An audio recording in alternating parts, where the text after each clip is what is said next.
History often tells us what happened. Rarely does it tell us how quietly it began. World War II didn't start with explosions.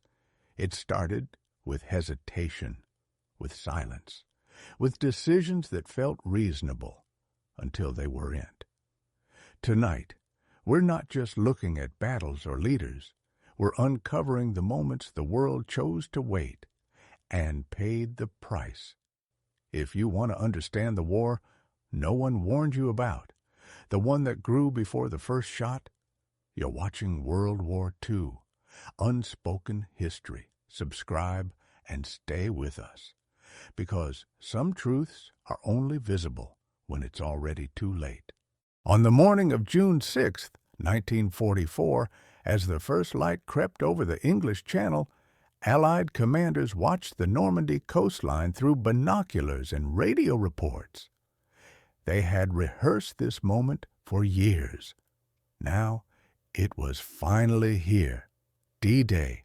Thousands of ships, thousands of aircraft, and tens of thousands of young men moving toward beaches whose names would soon become history. Among those beaches was Juno. It was assigned to the Canadians. At the time, many senior Allied officers, especially some Americans, did not expect Juno to be the most aggressive landing of the day, not because they doubted Canadian courage, but because Canadian forces were seen as careful, methodical, and disciplined. Solid soldiers, reliable soldiers, but not the ones expected to push the furthest inland under fire. That assumption would not survive the day. When the landing craft doors dropped at Juno Beach, Canadian soldiers stepped into chaos. The tide was high. German defenses were still largely intact. Machine gun fire ripped across the sand. Mortars exploded in the surf. Many units landed late. Some landed off course. Others arrived without full armored support. And yet something happened that morning. Something even experienced American generals would later admit they had not expected. The Canadians kept moving. While Allied troops on other beaches were pinned down for hours, Canadian infantry pushed forward through seaside towns like Courseulles-sur-Mer and Bernières, house by house, street by street, often without tanks, often under direct fire. By midday, Canadian units had broken through the coastal defenses and were already moving toward their inland objectives. And this mattered more than it might sound, because D-Day was not just about landing. It was about momentum. Every minute counted. Every delay gave German forces time to regroup.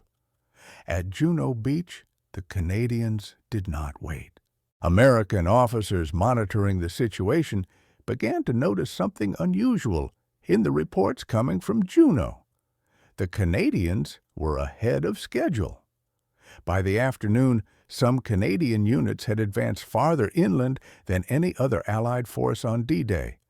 They had taken heavy casualties, but they had not stopped. They bypassed German strongpoints when they could. They isolated resistance when they had to, and they kept moving forward with a quiet determination that impressed everyone watching from command ships and headquarters.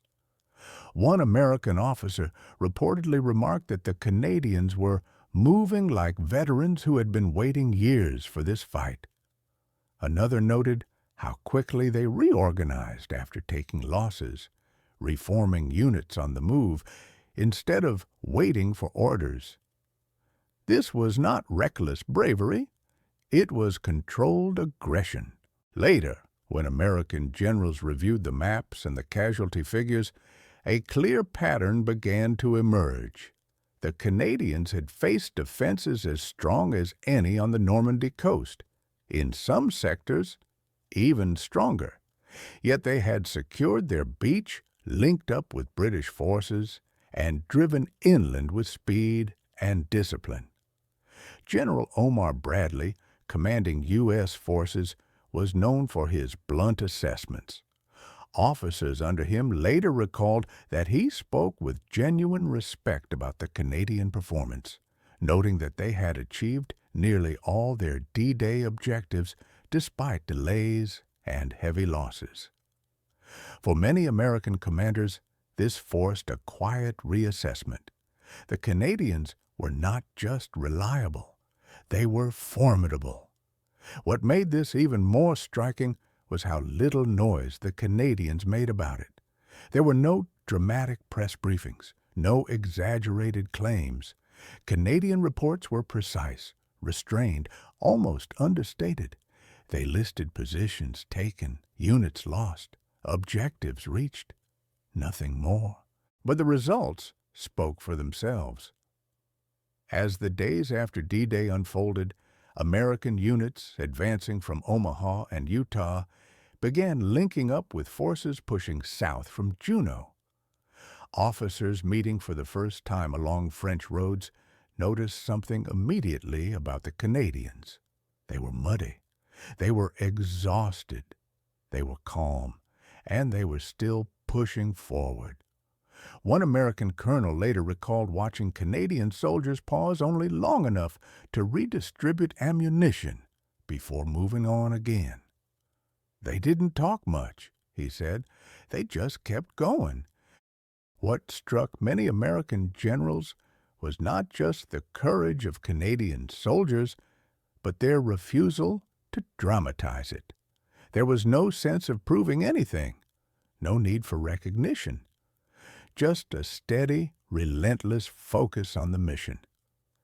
In the years that followed, when veterans gathered and historians interviewed surviving commanders, those impressions remained. American officers spoke openly about how D-Day challenged their assumptions, about how the Canadians had surprised them, not with flashy heroics, but with professionalism under fire. One U.S. general summed it up simply, "They fought like men who understood exactly what was at stake." That understanding came at a cost. Canada suffered over 1,000 casualties on D-Day alone. Many of those soldiers never made it past the beach. Others fell in the fields and villages beyond. Their names did not always appear in headlines. Their stories were not always told as loudly as others. But among those who planned and fought the war, their reputation was secure. American generals had seen many units fight under extreme pressure. They had seen courage before. But what they saw at Juno was something quieter, more unsettling in its efficiency, a force that advanced not because it was ordered to, but because stopping was not an option. In the years after the war, as alliances hardened and memories faded, D-Day became a shared symbol of Allied unity. Omaha, Utah, Gold, Sword, and Juno all remembered together. But among professionals, among soldiers who had watched the battle unfold in real time, there was a private acknowledgement. The Canadians had gone further than anyone expected. They earned respect, not through speeches or slogans, but through action, through movement under fire, through discipline when chaos ruled, through sacrifice without spectacle. And when American generals later spoke of D-Day, when they described what they saw through binoculars and situation maps on that long, terrible morning, they did not speak of surprise lightly. They spoke of the moment they realized that the men landing at Juno were not just allies. They were equals. And on that morning in Normandy, that realization mattered almost as much as the beach itself.